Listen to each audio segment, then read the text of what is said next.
Yeah, I'm reacting to mother catches her son bringing chopped up body parts into her house. But by Dr. Sanity. Let's get into it. I didn't.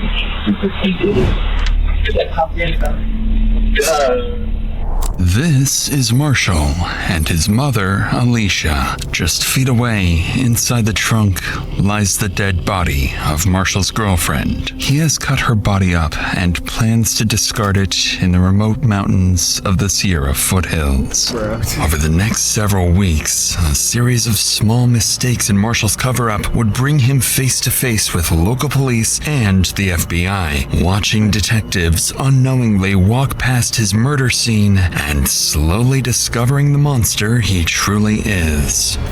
You got idea where she may be? Brother, I'm gonna keep it a buck with you. I don't know. Have you guys thought about maybe she was trafficked? Oh, she's covering it up too. Oh, dead body. Yep. Oakley PD, come out with your hands up! Unless she don't know. It's approximately 6:30 p.m. in Antioch, California, when 24-year-old Alexis Gabe is seen at a Chevron gas station.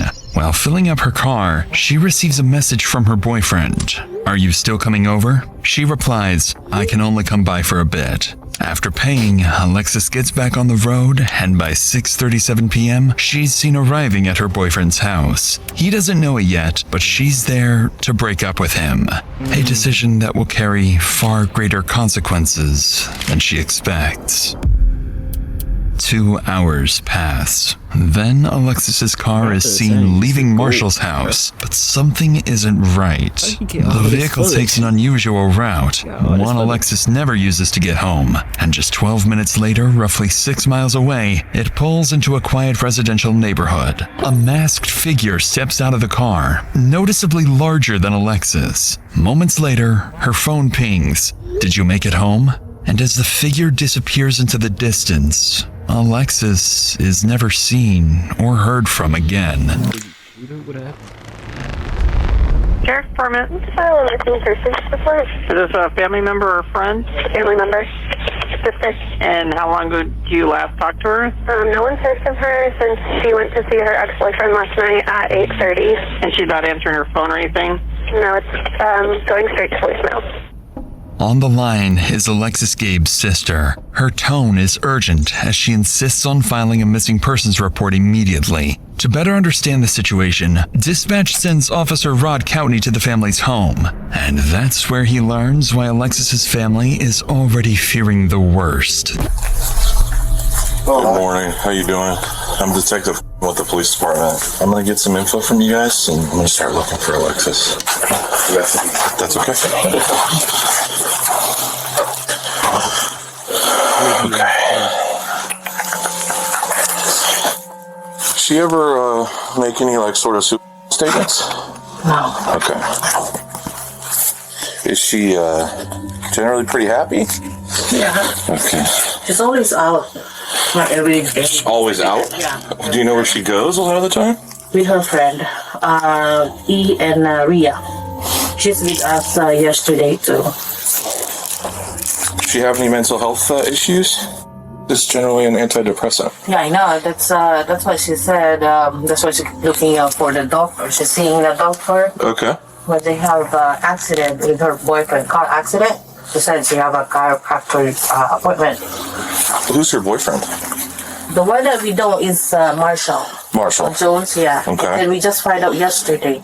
The friend said Marshall threatening Alexis. If they gonna broke up, he's gonna kill or gonna kill Alexis. Oh, okay. And this is Marshall? Marshall. Yeah. Okay. Needless to say, the officer knows exactly who they need to speak with next. According to Alexis's mother, Marshall Jones is the boyfriend she went to see last. But even more troubling is her claim that he had threatened to harm himself or Alexis if they ever broke up. As Coutney wraps up his initial search, he relays the information to his sergeant. From there, requests are made for street CCTV footage, a real-time location warrant for her phone, and most urgently, another officer is dispatched to Marshall's address. Later that afternoon, the officer arrives at the house. Knowing Marshall is one of the last people to see Alexis alive, the officer expects to gather more information about her whereabouts. But he's about to get much more than that. But before we get to that, I want to talk about something else that's important too. For almost a year, waiting time, we've all been there, Girl, get your money. is a casualty with more to your details. Same mistake. I know. Said, let's get back to the bring this video. How y'all doing? Hey, is Marshall home?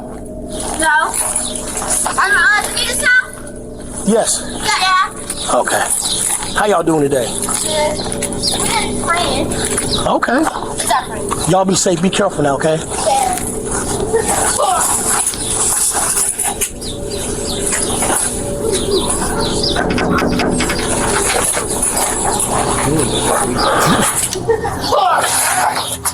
Hey, what's going on? Hey, I'm here. You know Alexis. Yeah, I was gonna say, yeah, so... Gabe. Yeah, I'm sorry, Gabe. Gabe, yeah, no, her mom told me that she didn't come home. So yeah, because I spoke to her brother and friends and they're concerned. Oh, I'm concerned too. When was the last time you spoke to her or saw her? You know what, I can... I'm the same way. Yeah, I thought Sandy already told us, I can show you my call log.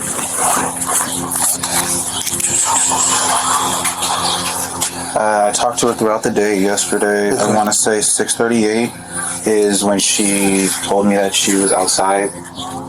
She... Here? Yeah. I let her in. We hung out for a couple hours. She left around 9. Did she say where she was going? Yeah, because I can show you text messages. She said that... The more you can give me, the better, man. Yeah, I was about to say, I remember her saying, this is from today, it's not delivering, I've been trying to call her. I was like, you still coming over? You must still be asleep. She's like, I can only come by for a bit today. I was like, okay. Because she was doing some other stuff for her job that she was doing some running around for. Okay. You idea where she may be? You know, brother, I'm gonna keep it a buck with you. I honestly thought she went to go smoke with her friend Rhea when she left here. Maria. Oh, Maria. Yeah. Okay. I thought she went to go smoke with her because usually she won't tell me, you know, what she's doing until she's already doing it. So I thought she went there, but then when I kept on calling by like 11 and I wasn't getting anything. Okay. Did she seem out of sorts when she came over yesterday? Was she her normal self? Whatever that may be? Yeah, I mean, she came in, we hugged, we kissed, she watched me, do my little heist on GTA, playing my game and whatnot. I mean, we watched Family Guy. Okay. It was fine. When she left, did you see her? Did you see her leave? Yeah. And I say yeah because, I opened the garage door and she left, so Okay. Also, she walked through the garage door? Yeah. All right.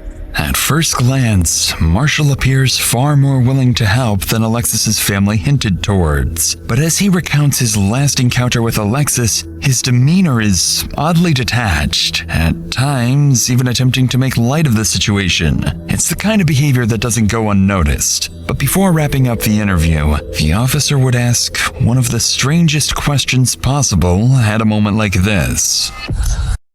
We have got to the point where literally anybody can build a fully working app without knowing how to code. This is... Do you have a car? Because I want to be able to follow up if you can... How long you dating? Yeah. How long y'all been together? Like 3 going on 4 years. Okay. All right. I'm going to show you my call log, text message. You ain't got to strap down in the house like a slave or nothing? No, I don't. No, I know you have to ask. Yeah, because I it's a have serious to. Yeah, situation. exactly. And I appreciate you trying to make light of it, but no, I do not. All right. On that strange note, the interview wraps, and the officer calls his sergeant, only to learn that while this conversation was taking place, a major discovery had just been made a few miles away. On a residential street in Antioch, Alexis's family comes across their daughter's car while organizing their own search and spreading the word on social media. Police are immediately informed of this discovery, and the car is towed and seized for forensic analysis. Inside the car, some troubling details quickly stand out. The keys are still in the ignition, the door is unlocked, and personal items are missing. After removing and analyzing the car's infotainment unit, investigators are able to track Alexis's precise movements before her disappearance. And just 12 minutes before the car was abandoned, it had been at Marshall's house, not her friend Maria's, as he had previously implied. These findings, along with the alleged death threat, prompt investigators to move Marshall from a person of interest to the primary suspect in Alexis's disappearance. The following day, 2 detectives arrive at Marshall's house, suspecting he is the last person to see her alive and may have been withholding vital information. However, they're also here for something else. Something that will catch him completely off guard. Hey, I'm a detective minister. Okay. Are you Alexis's Boyfriend, yeah. boyfriend? Okay. What's your name? Marshall? Marshall? Okay. Yeah, we're still looking for her. Have you heard from her at all? Or? I have not. I've been trying to call her. I've been texting. My text messages aren't getting delivered. My phone calls are going straight to voicemail. Gotcha. Okay. Huh. Yeah, basically at this point, like, I think this is the last place that we know that she was at. Right, and so we're just, obviously that's why we're kind of keying in on this area, you know? I understand, and like I was telling her mom, like, hey, I saw her, this is the last time. Yeah. You know, and I'm worried. Right. You know, and she's missing, and that just means that she's missing. It doesn't necessarily mean something happened to her, so I'm really trying not to let my mind wander. Her friends I'm not going to say they've been putting me under scrutiny, but they're making me feel like I did something and I didn't. Okay. Yeah, I mean, anytime and boyfriend, right? And that's what I'm saying. You know, everybody handles stress different, you know, and so we just want to rule everything out, anything weird to happen here. So, you know what I mean? Then we can move on to, hey, let's go look another area and see where she's at, you know? I understand. Are you cool if we go inside and look around real quick? It's not my house, it's my stepdad's, so, right. I mean, I could call him really fast and see. Yeah, that's fine. Go ahead. Clearly uncomfortable with the request, Marshall agrees to call his stepfather the homeowner of the house. And as they wait for his approval, detectives would slowly begin to suspect there's something inside the house neither Marshall nor his stepfather wants them to find. Hey, Dad. Alexis went missing, and the police just want to go through the house really fast just to make sure that everything's fine. Is that okay? Okay. He said that one of you could go in, but you would like the other one to stay out here. No problem. Sure. You got a flashlight or anything? I don't. Yeah, me neither. You want to go in? Sure. All right. Hold that for me. All right. What's your dad's name? Leslie. Leslie, okay, and that's the one you were talking to on the phone? Yes. All right, you said one of us would come in? Cool. Thanks, man. Do you want me to leave the door open? Yeah, that'd be great. Sure. I'll come around.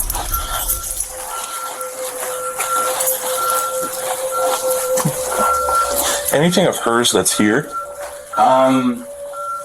I mean, there might be some clothes that she left over. Okay. It's gonna be in my room. My room's a mess. That's fine.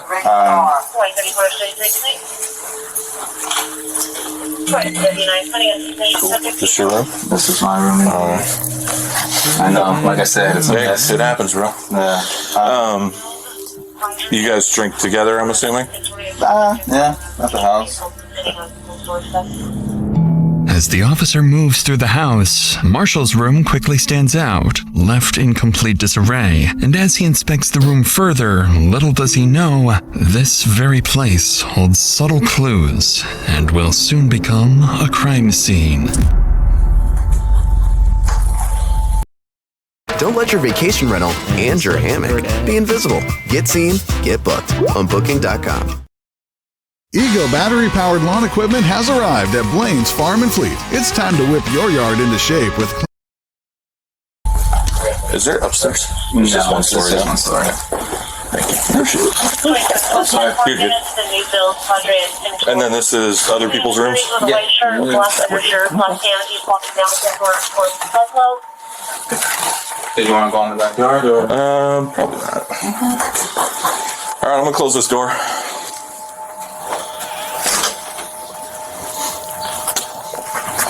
Nothing out of the ordinary. His room is an absolute mess. He does.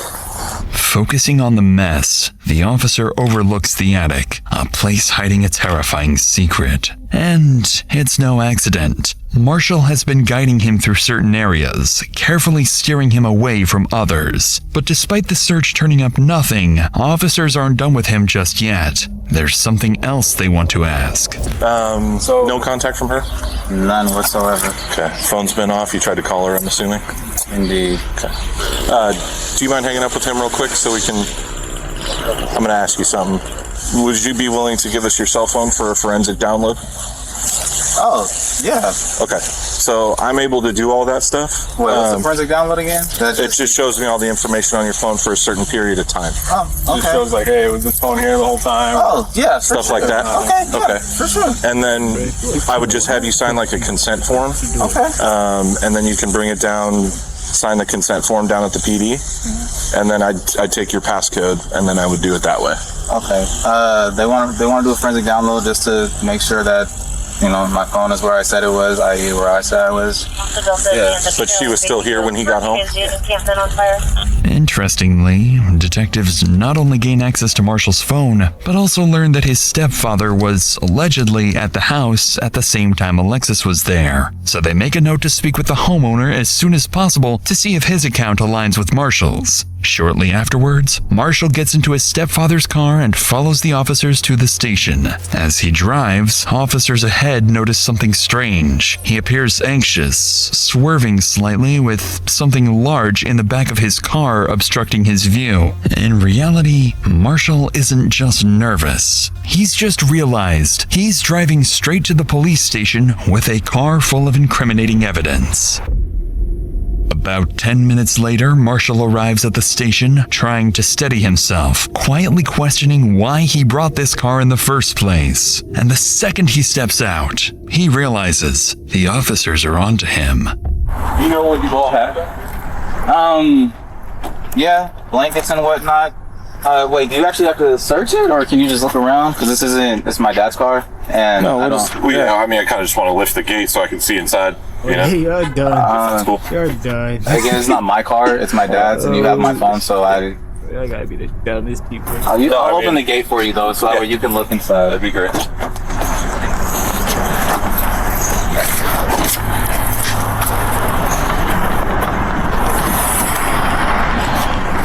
We went to the drive-in, so tried to get Rumi some water. I mean, you can look in the bag. That's our Philly cheesesteak. Oh, I told him no. Any of this hers? No. Because we would like to collect a DNA sample from her, right? So we have a reference on file. So was she back here? Yeah. Like, I don't. So is any of this like? None of this is her. I don't know.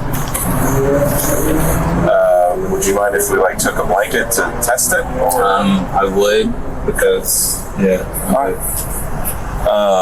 and does she normally sit up in the front seat? Yeah. Okay, well, let's start the photo. We're not. You don't want us to look under the blankets, or what?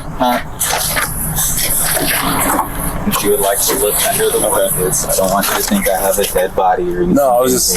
Because we're being all. Yeah. Okay. So this is your stepdad or your real dad? My stepdad. Gotcha. All right, cool.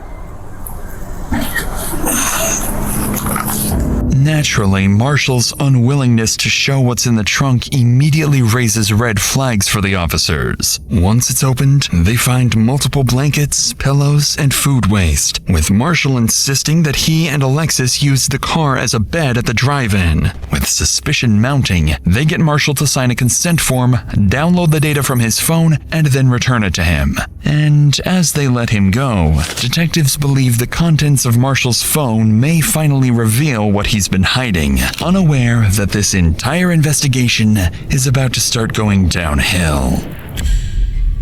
The next day, as investigators prepare to review the data from Marshall's phone, they notice the download process has failed, leaving them with nothing.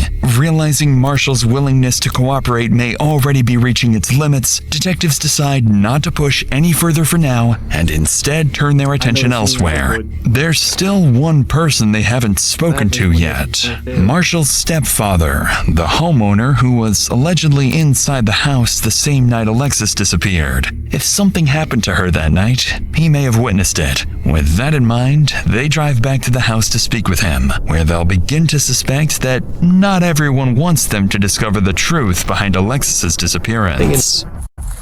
Hey, Mr. Clark. Hey, we're just trying to follow up on everything going on with Alexis. We haven't talked to you yet. Marshall had said that you were here when Alexis was here on Wednesday night. Did you see Alexis here on the 26th? Be honest with you, I come, if she's here, she's here, if she's not, when I see her, I don't. You don't recall seeing her car here? No, I do not. And you don't remember seeing her, talking to her that night? No, I didn't see her there that night. No, Wednesday. How's Marshall holding up with all this? He's upset. No, for sure. I mean, just now finding out that his girlfriend's coming up missing. I mean, I found out yesterday with the note coming in, a flyer.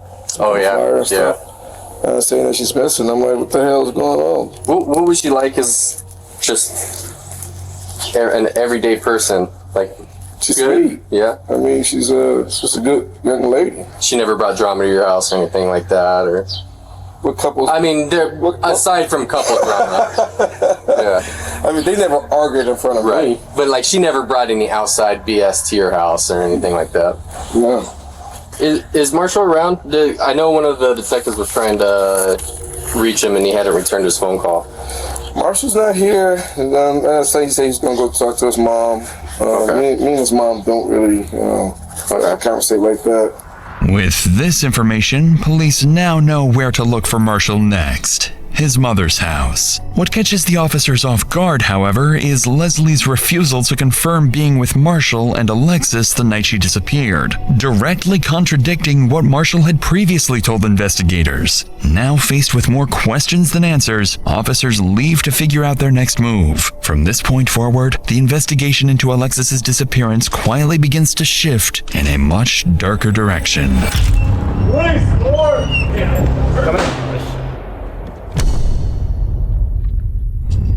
During the next several days, police visit Marshall's mother, Alicia Clark, looking for her son. But suspiciously, she claims she hasn't seen him since the night his girlfriend Alexis vanished. By now, investigators begin to consider a troubling possibility. Marshall may be on the run, and his family may even be covering for him. But their biggest piece of evidence is still to come. Just as the investigation seems to stall, CCTV footage is recovered from the route Alicia's car took the night she vanished.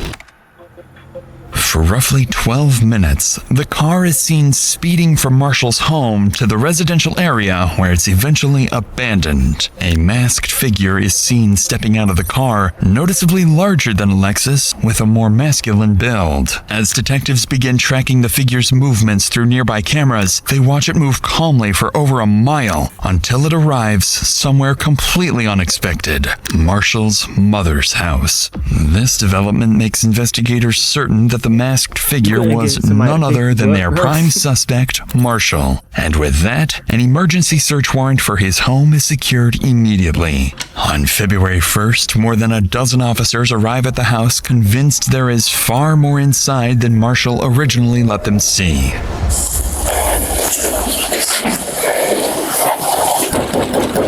Oakley PD search warrant, open up! Press the door. Press the door with your foot. Yeah, hold it to the side. Press the cord.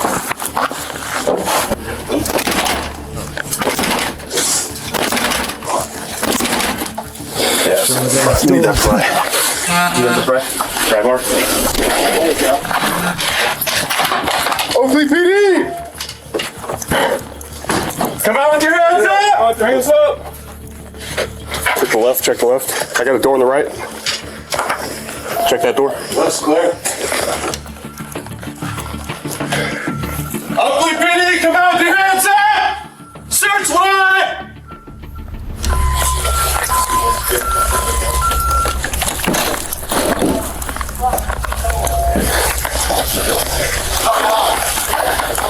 Like that. Clear. As officers move through the house, neither Marshall nor his stepfather are anywhere to be found. But then, as they prepare to enter the garage, it doesn't take long for a vile discovery to emerge. Smell it? Smell like dead body. Yep. In the laundry room. Okay. Parker? Yeah. There's a little compartment. Right here, yeah? Yeah, right in here. I got a big whiff. Yep. Who that backyard? All this? Yep. Multiple officers begin to notice a distinct smell, one they believe to be the odor of a decomposing body. The scent appears to be coming from the laundry room and leads up towards the attic. So officers prepare to investigate and brace themselves for the worst. Yeah. It looks undisturbed. Are we agreeing? It's been opened before. I don't know. It's right here, guys. Yeah. It's points straight out to the garage. Yeah. So that's the thing, is like, That's the we gotta check the crawl space. Did anybody check inside that SUV or take a peek inside? I didn't see anything. It's locked. Okay. Scott, I'm gonna have this door closed for a second. I mean, there's pathways where they walked for electrical, but I don't see.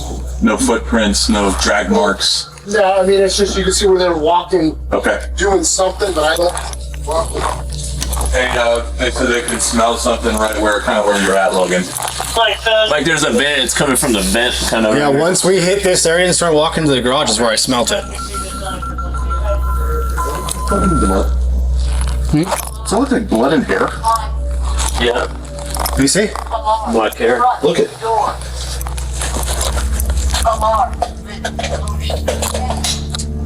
That paint? Could be blood, could be blood. Brown paint, but that can also be blood. Alright, let's flops. Let's clear out. After following the scent, officers come up empty-handed, but they do uncover what appears to be dried blood. After clearing the entire house, officers are still unable to locate the source of the smell, so a canine unit is called in. If human remains are hidden somewhere on the property, this dog may be their best bet on finding them. I don't know if I got a big whiff right in the laundry room. It smelled like just dead body. All right, let's see what we get. No worries.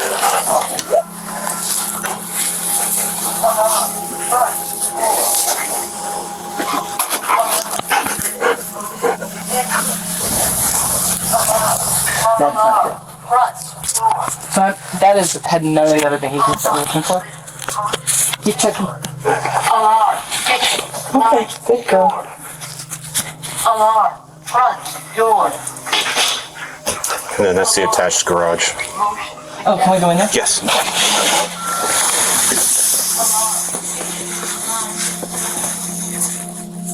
All done? Good girl. Did you guys leave that or did? Oh, I don't know. We didn't bring that in. That's fine. You saw her go up the wall here? Mm-hmm. Yeah. So it's just checking odor. As I said, you've worked can, so we didn't get final. And that was the kind of thing where it's like, I have some weird odor, but it's not all of her behaviors, which was more what we had there. And of course, you and I both know there could be, you could have vacuumed up a tissue that had a bloody nose. Yeah. And that could be. Okay, good girl. You want your toy? It's not saying get your toy. All right, that's all we got. Somewhat surprisingly, the handler isn't fully convinced the dog has detected human remains. However, several indications suggest it has picked up on something suspicious, as it repeatedly returns to Marshall's room, sits in one spot while staring at its handler, and most alarmingly, begins clawing at the wall, a sign the odor may be coming from the attic. But even after multiple additional searches, and with more canine units brought in, officers are left with troubling yet inconclusive results. Small traces of blood, the presence of bleach and other cleaning supplies, and a missing shower curtain. Following these discoveries, officers secure the scene and begin working to obtain real-time location data for Marshall's phone, now fully suspecting they have a homicide on their hands. Over the next several weeks, officers are seemingly no closer to finding Marshall. Neither his mother nor his stepfather appear willing to cooperate any further. But every time the investigation seems like it's losing momentum, Alexis Gabe's family keeps pushing forward, pressuring police to find their daughter and bring her justice. That pressure soon begins to pay off when investigators finally obtain a real-time location warrant for Marshall's phone and discover he's moved to Vacaville, California, roughly an hour and a half from his home. After a quick check, they find out exactly where that location leads: his sister's house. So officers quickly head to her address, hoping to find Marshall there. What's your name? Ariana. Ariana. I'm James. Nice to meet you. Nice to meet you. Obviously, you know why we're here, right? I do. When he got here, he was off. While he was here, that's when I saw the first flyer for Alexis. And that's when I started putting the pieces together, what could be. I said, get your shit. Tomorrow you gotta be gone. I want nothing to do with this. And his gun was underneath. I lost my shit. What was their relationship like between Alexis and Marshall? So it got toxic over the last year and a half. He was a lot more torn up about them breaking up than about her being missing. I will say that, irrefutably. Looking back on it, my brother does have sociopath and narcissistic tendencies about himself. Your mom and Marshall are close, right? Yes. Do you think that she's helped him out in any way? Will she get in trouble? I hope not. I mean, I hope in the end of all this, she'll be as cooperative as you are. Because ultimately, your brother made the choice that he made, yes. Right? So do you think he went to Vegas? No. I believe this is the number that he's using. If you guys want to take it, that's fine. Most worryingly for officers, Ariana seems to suspect someone else may be helping Marshall evade police. However, Ariana also gives them something significant: Marshall's new phone number. So after wrapping up the interview, investigators move quickly to track his location. This is when they discover that Marshall's phone is pinging all the way back to his mother, Alicia Clark's house. Up to this point, Alicia has been telling police she doesn't know where Marshall is. Now, detectives begin to suspect she's lying and may even be actively hiding from police. Over the next few hours, police secure an emergency search warrant for Alicia's house. Officers rush to the location, knowing full well Marshall could disappear again at any moment. But little do they know, the lead they're following is actually a setup. Ugly police search warrant, come to the door! Hello? I'm sorry I was late. That's okay. Let's open the door for me. Thank you. All right, ma'am. Step out, please. I was just a daughter that sleep upstairs. I understand. Is she okay up there? She's okay. Were you able to wake her up and bring her out here for a minute while we service this warrant? I'm not actually. Let me see what I can do. Anybody else inside? No. After escorting Alicia and her daughter outside, officers move in to search the house, but they find no one else inside. They do, however, spot a working camera outside the home, one they immediately begin trying to obtain a warrant for. Despite Marshall's absence, the forensics team insists that his phone is still actively pinging inside the house. By now, investigators know something isn't adding up, so they prepare to question Alicia, starting with the very reason they're here in the first place. Where's the best place? Nice backyard. Talk to me. What's going on? So we're obviously here for a reason, and there's a couple of reasons. We're here for Marshall's phone. So we know it's here, but we don't want to tear your house apart too much. So if you could direct us to it, so we don't have to like mess anything up. Like where is the phone? It's upstairs in my closet in the green Hawaiian shirt if you guys need it. Now I have a question. What do you guys need it for? You guys cloned it. So the cell phone thing, they went and did the download, but some of the files got screwed up, so we don't have everything. So we need that, and plus we know that he's had the phone after that. So that's the evidence that we're looking for. Strangely, Alicia appears unusually cordial with the detectives, despite having her house breached. She's even admitted to holding a wanted suspect's phone, yet treats it as if it's nothing serious. By now, investigators are more than suspicious of her involvement. They're convinced she not only knows where Marshall is, but more importantly, what he did to Alexis.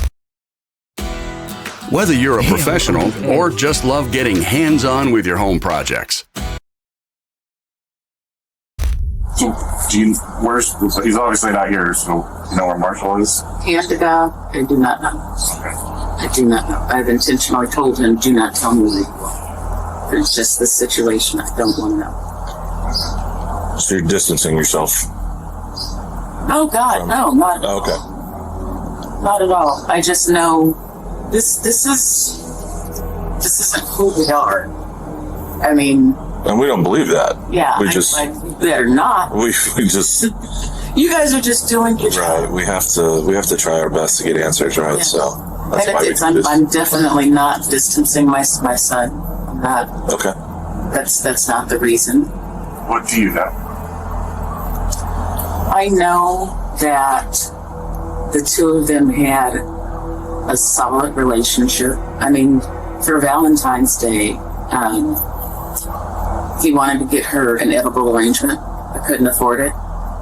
And so he went and got the chocolate, all of the stuff, built her an edible arrangement. I like that. I mean, that's the kind of guy he is. I've told him since he was younger, when you're dating, you want to make sure that you are so good to her that she's going to be comparing every other guy to you. Right away, this description of Marshall doesn't quite align with what investigators believe about their suspect, especially given his sister's earlier claims that he's a narcissist and a sociopath. If Alicia is fully aware of her son's alleged crime, then defending his character like this is not only disturbing, it's something most people would find nearly impossible to do. Sensing this may be more difficult for her than she's letting on, detectives decide to shift their approach, appealing to her emotions, hoping that if this is all an act, it's about to break. Because, I mean, obviously, we're still looking. She's still out there somewhere. And things don't look good. Yeah, it's hard to look that family in the face and tell them, hey, look, we don't really have anything to tell you. Have you guys thought about maybe she was human? Have you guys found that info? I've heard that some people posting stuff on the internet and stuff. But a lot of people they don't have a good grasp on how human works. Right. You can't just snatch up a 24-year-old, 170-pound female. I mean, I'm just going to be straight up with you. Do you think Marshall had anything to do with this? God, no. No. Even if there's evidence that would suggest that he has something to do with it? You guys would have to prove it beyond a reason. Obviously. I don't want to leave you thinking that, for the lack of a better term, just... I know. Oh, God, no.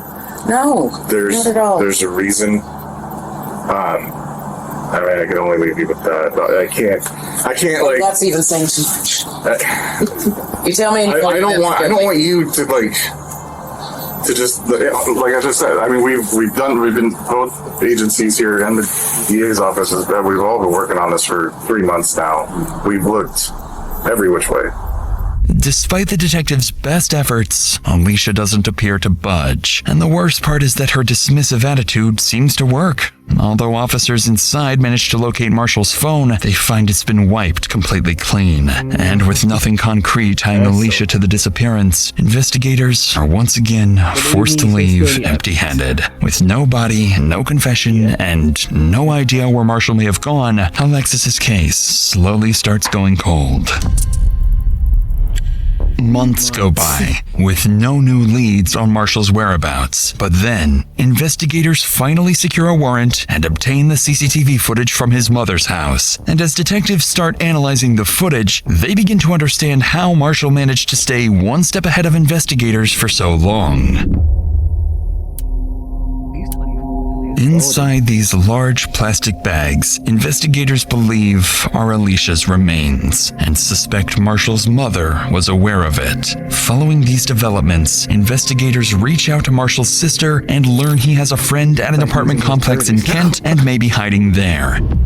Using travel records, CCTV footage, and anonymous tips, they zero in on a specific location, the Skyview 3322 apartments. On June 1st, more than 4 months after Alexis Gabe disappeared, the task force moves in to serve a murder warrant and finally arrest Marshall. But as they arrive and prepare to breach, nothing about this operation is about to go as planned.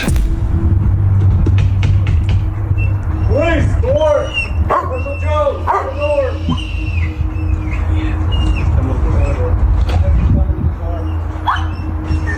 I got that window.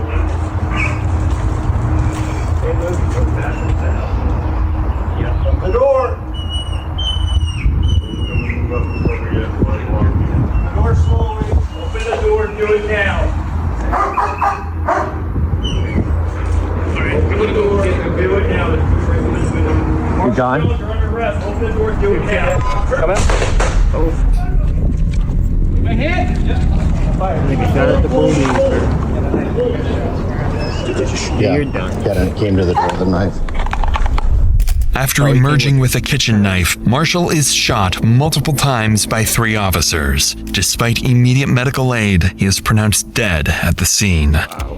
The following day, Paul Beard, chief of the Oakley Police Department, holds a press conference, announcing that Alexis Gabe's case is now officially being treated as a homicide, and that Marshall Curtis Jones had been charged with her murder before being shot and killed. But any real sense of closure for Alexis's family would not come until much, much later.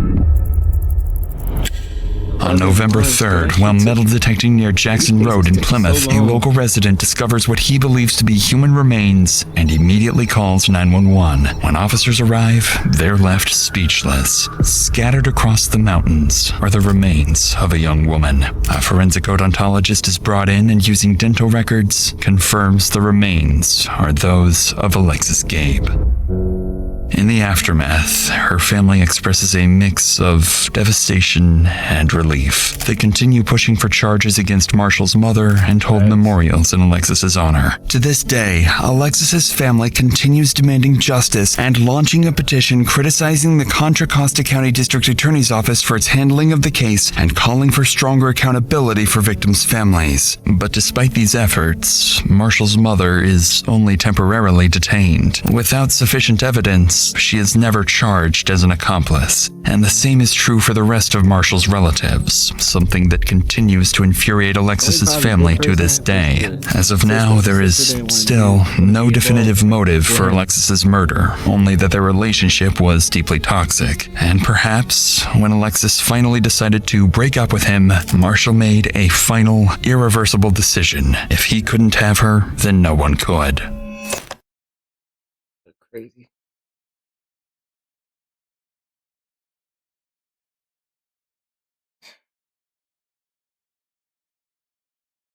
Oh man.